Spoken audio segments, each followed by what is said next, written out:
ములుగు జిల్లా మేడారంలో తెలంగాణ రాష్ట్ర ముఖ్యమంత్రి రేవంత్ రెడ్డి మహాసభకు హాజరయ్యారు. సమ్మక్క సారాలమ్మల ఆశీస్సులతో నేను పాదయాత్ర మొదలుపెట్టాను అంటూ తెలంగాణ ముఖ్యమంత్రి రేవంత్ రెడ్డి అన్నారు. మేడారం దేవతల దర్శనం అనంతరం స్థానికంగా జరిగిన బహిరంగ సభలో ఆయన పాల్గొన్నారు. ఈ సందర్భంగా ఆలయ అభివృద్ధికి సంబంధించిన డిజిటల్ ప్లాన్ను ఆవిష్కరించారు. ఈ కార్యక్రమంలో రాష్ట్ర మంత్రులు పొంగులేటి శ్రీనివాస్ రెడ్డి, దనసరి అనసూయక్క, సీతక్క, కొండ సురేఖ, అడ్లూరి లక్ష్మణ్తో పాటు ఎంపీలు, ఎమ్మెల్సీలు, ఎమ్మెల్యేలు పాల్గొన్నారు. వర్ధన్నపేట నియోజకవర్గ ఎమ్మెల్యే విశ్రాంత ఐపీఎస్ అధికారి శ్రీ కేఆర్ నాగరాజు ముఖ్యమంత్రితో కలిసి వనదేవతలను దర్శించుకున్నారు. సీఎం రేవంత్ రెడ్డి మాట్లాడుతూ ఇది కేవలం ఓ బాధ్యత కాదు, బాధ్యతతో కూడిన భావోద్వేగం. గత పాలకులు సమ్మక్క సారాలమ్మ ఆలయాలపై అభివృద్ధిపై వివక్ష చూపారు. కానీ ఫిబ్రవరి 2023 6వ తేదీన ఈ గడ్డపై నుంచి నేను పాదయాత్ర మొదలుపెట్టి తెలంగాణకు పట్టిన చీడాపీడను వదిలించేందుకు అడుగులు వేశానని అన్నారు. కుంభమేళకు 1000 కోట్లు ఇస్తున్న కేంద్రం ఆదివాసీ కుంభమేళా మేడారం జాతరకు ఎందుకు నిధులు ఇవ్వడం లేదని ముఖ్యమంత్రి ప్రశ్నించారు. మేడారం జాతరకు జాతీయ స్థాయిలో గుర్తింపు ఇవ్వాలి అని, నిధులు మంజూరు చేయాలి అని కేంద్రాన్ని డిమాండ్ చేశారు. మహాజాతరకు వెళ్లి వస్తానని, ఈసారి జాతర గొప్పగా చేసుకుందామని ముఖ్యమంత్రి పిలుపునిచ్చారు. ఈ కార్యక్రమంలో పలు కార్పొరేషన్ చైర్మన్లు, ప్రజాప్రతినిధులు, అధికారులు, ఆలయ పూజారులు పాల్గొన్నారు.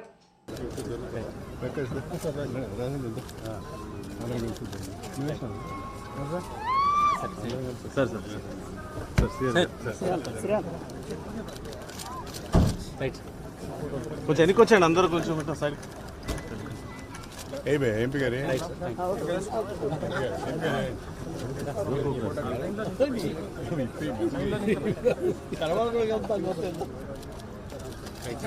తీసుకుపోదాం. వెల్కమ్ భయ్యా,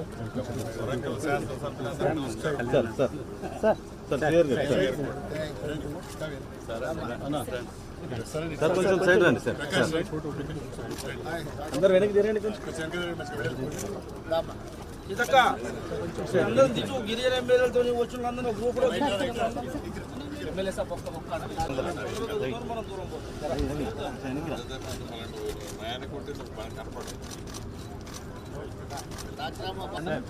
కెమెరా తిరగండి సార్. Okay right.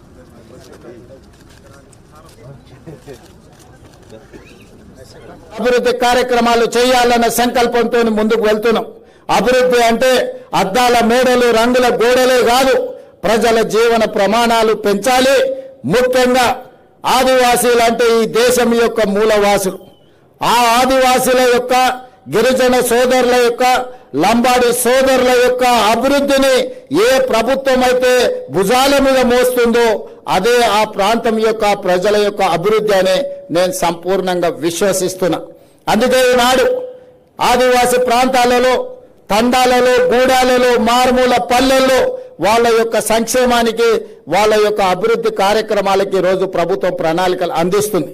ఈరోజు ప్రతి నియోజకవర్గానికి 3500 ఇండ్లు, 4,50,000 ఇందిరమ్మ ఇండ్లు పేదలకు అందించిన తర్వాత మరి ఆదివాసీలు, గిరిజనులకు సరిపోవడం లేదు అని నా దృష్టికి ఎమ్మెల్యేలు తెస్తే ఐటీడీఏ ప్రాంతాలలో అదనంగా గిరిజనులకు, ఆదివాసీలకు మళ్ళీ 22,000 ప్రత్యేకంగా ఇండ్లు ఇచ్చి ఆదివాసీ బిడ్డలు ప్రతి వాళ్ళు సొంత ఇంటిలో ఉండాలి అని మన ప్రభుత్వం ఈరోజు ప్రణాళికలు తీసుకున్నది.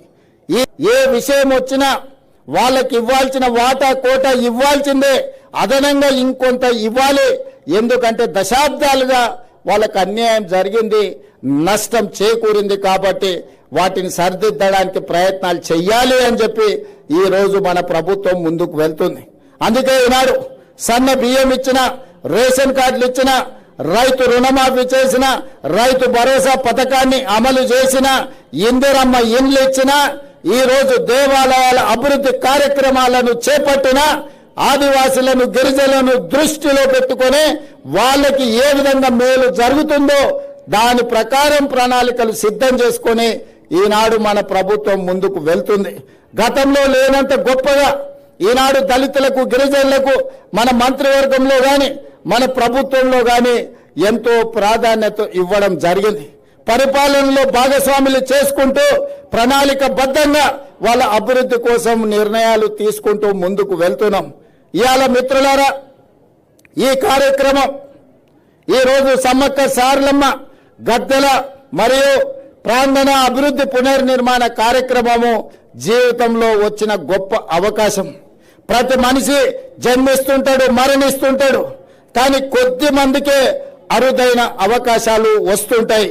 ఈనాడు నాకు మా సీతక్కకు ఒక అరుదైన అవకాశం, సమ్మక్క సారలమ్మ గద్దెలు మరియు ప్రాంగణ పునర్నిర్మాణం ఈ జన్మలో దక్కిన గొప్ప గౌరవం. సీతక్క చెప్పినట్టుగా తన జన్మ ధన్యమైంది. ఒక్కసారి గుట్టల మీద నుంచి అమ్మను గద్దెల మీద కూర్చోబెట్టే అవకాశం వస్తే నాకు ఈ జన్మకు చాలు అనుకుంది. కానీ గతంలో ఇతరుల దగ్గరికి వెళ్ళి రిప్రజెంటేషన్స్ ఇచ్చి మాకు నిధులు ఇవ్వండి అని అడిగే పరిస్థితి ఉండే. ఫిబ్రవరి 6, 2023 నాడు ఇదే ప్రాంతం నుంచి నేను చెప్పిన, రాబోయే రోజుల్లో ఇతరులను యాచించడం కాదు, సీతక్కనే సంతకం పెట్టి నిధులు మంజూరు చేస్తుంది, సీతక్క ప్రభుత్వంలో భాగస్వామి అవుతుంది అని ఆనాడు చెప్పడం జరిగింది. ఈనాడు చేసి చూపిస్తున్నాం.